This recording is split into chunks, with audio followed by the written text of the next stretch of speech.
फरीदाबाद के सेक्टर 65 में 5 साल पहले ब्याह कराई एक बहू ने अपने ससुराल पक्ष के खिलाफ मोर्चा खोलते हुए घर के बाहर टेंट लगाकर धरना दे दिया। और वहीं टेंट लगाकर चिलचिलाती धूप में घर के बाहर बैठी ये महिला कोई और नहीं है, इसी घर में 5 साल पहले बहू बनकर आई थी। लेकिन शादी के कुछ समय बाद ही पति और उसके परिजनों के साथ अनबन के चलते इस घर से नेहा को 5 दिन पहले निकाल दिया। इतना ही नहीं, नेहा ने ससुराल पक्ष पर आरोप लगाते हुए कहा कि उनका 4 साल का मासूम बेटा भी इन लोगों ने कहीं छुपा दिया है, जिससे वह मिलने के लिए पिछले 4 दिनों से पुलिस प्रशासन और आला अधिकारियों के कार्यालय के चक्कर काट रही है। लेकिन अभी तक किसी ने नेहा को उसके 4 साल के मासूम बेटे से नहीं मिलवाया। आखिरकार नेहा ने अपने परिजनों के साथ मिलकर अपने ससुराल के सामने ही टेंट लगाकर बैठने का फैसला किया। उन्होंने कहा कि जब तक उसका बेटा उसे नहीं मिल लेता वह घर के बाहर ही टेंट लगाकर बैठी रहेगी।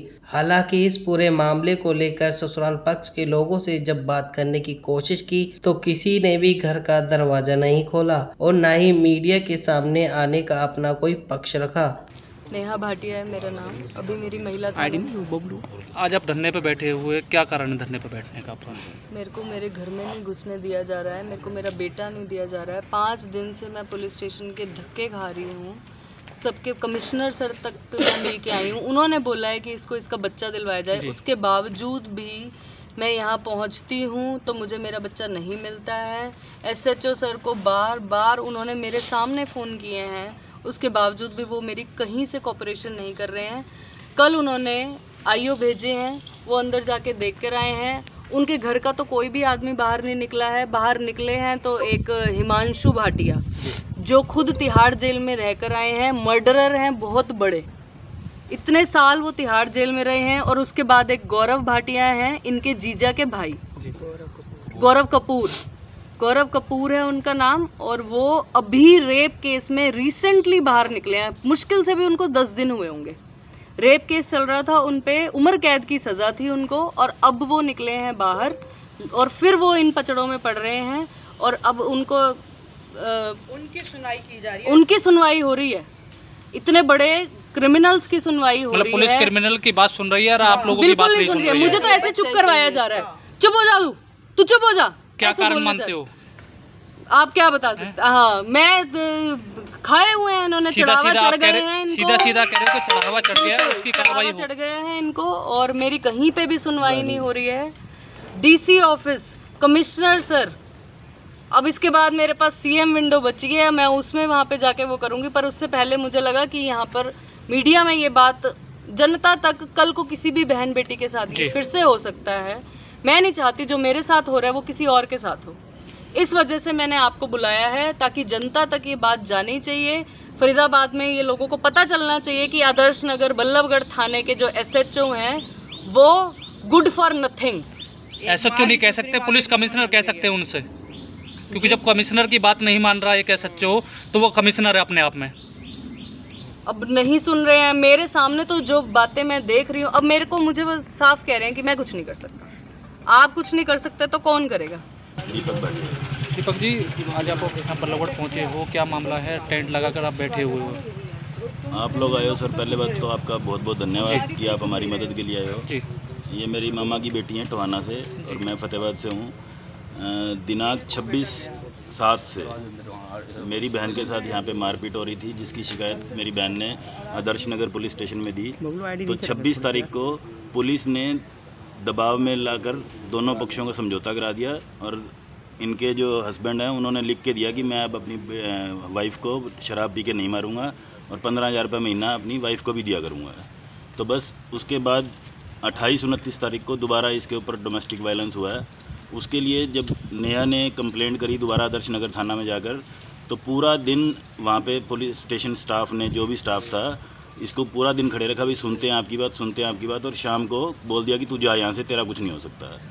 इनको बस एक रसीद दे दी, कोई FIR दर्ज नहीं करी इसके उस पर और कुछ भी नहीं करा उन्होंने। तो अगले दिन फिर मेरे से इन्होंने बात करी, तो मैंने कहा कि आप दोबारा थाने में जाओ, देखते हैं क्या होता है। दोबारा ये थाने में गई है, सारा दिन वहाँ पे जाके खड़ी हुई है और शाम को फिर बोल दिया कि तेरा कुछ नहीं हो सकता, तू यहाँ से चली जा। मतलब सारा दिन कोई भी अधिकारी या कर्मचारी इससे बात भी नहीं करने आया है। 1 तारीख को फिर हम यहाँ पे आए हैं। 1 तारीख को फिर हम आदर्श नगर थाना में गए हैं। आदर्श नगर थाना में सुबह लगभग हम 11 बजे पहुँचे हैं, तो कोई भी अधिकारी या कर्मचारी वहाँ पे मौजूद नहीं था। सिर्फ एक बर्फ़ी मैम थे, वो वहाँ पे मिले। हमें बोलते हैं कि CWC के लिए नेहा को बोला गया था कि 1 तारीख को आप आ जाओ, CWC वालों को बुला के आपका बच्चा आपको दिलवा देंगे। पर जब हम 11 साढ़े 11 बजे वहाँ पे पहुँचे, बर्फ़ी मैम को हमने ऑलरेडी इन्फॉर्म कर दिया था कि हम 11 बजे साढ़े 11 बजे पहुँच जाएंगे। तो उन्होंने बोला आ जाओ, कोई नहीं, CWC को बुला लेंगे हम। हमारे पहुँचने के बाद कोई CWC उन्होंने नहीं बुलाई। लड़के वालों से संपर्क किया तो बर्फ़ी मैम बोलते हैं कि लड़के वालों का नंबर स्विच ऑफ है, हम कुछ नहीं कर सकते। उसके बाद मैं अपनी बहन को लेके CP ऑफिस गया हूँ। CP सर से मैंने पर्सनली रिक्वेस्ट करी है, सर मैं 300 किलोमीटर दूर से आया हूँ, आप हमारी 5 मिनट बात सुन लें।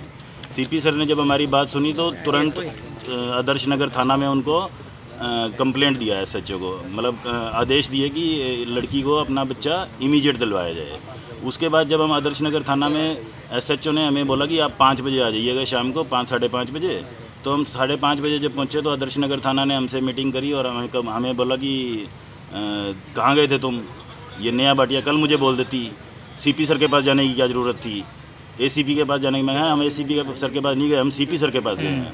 CP सर के यहाँ पे PA हैं मिस्टर हर्षवर्धन जी, 2 स्टार हैं वो। उन्होंने स्पीकर ऑन करके SHO को बोला था कि CP सर के आदेश है कि लड़की को अपना बच्चा दिलवाया जाए। बट जब हम दोबारा यहाँ पे आए, उस मीटिंग के दौरान थाना जो SHO हैं मिस्टर अमित कुमार, उन्होंने बोला कि अब तो चाहे प्रधानमंत्री को ले आओ, मैं तुम्हारा कुछ नहीं करूँगा। अच्छा। क्या तुम जाओ CP के पास, CP से ही करवा लो काम। मतलब थाना SHO सदर ऐसा आदर्श नगर ऐसा लग रहा है कि जैसे CP से भी ऊपर का अधिकारी हो। मतलब हमने तो ऐसा अपनी लाइफ में नहीं देखा कि कमिश्नर ऑफ पुलिस अपने SHO को, SHO कितना बड़ा अधिकारी है सर? SHO एक थाने का इंचार्ज ही है, अदरवाइज तो वो इंस्पेक्टर लेवल का अधिकारी है। थाने के बाहर तो उसका कुछ नहीं है। तो मतलब वो ऐसे बिहेव कर रहा है जैसे वो CP का भी बाप हो। आप क्या चाहते हो आप लोग? हम लोग ये चाहते हैं मेरी बहन का बच्चा दिलवा दिया जाए, अन्यथा नहीं दिलवा सकते। जो SHO का कहना है कि हम बच्चा नहीं दिलवा सकते, तो कम से कम मेरी बहन को अपने घर में एंटर करा दिया जाए।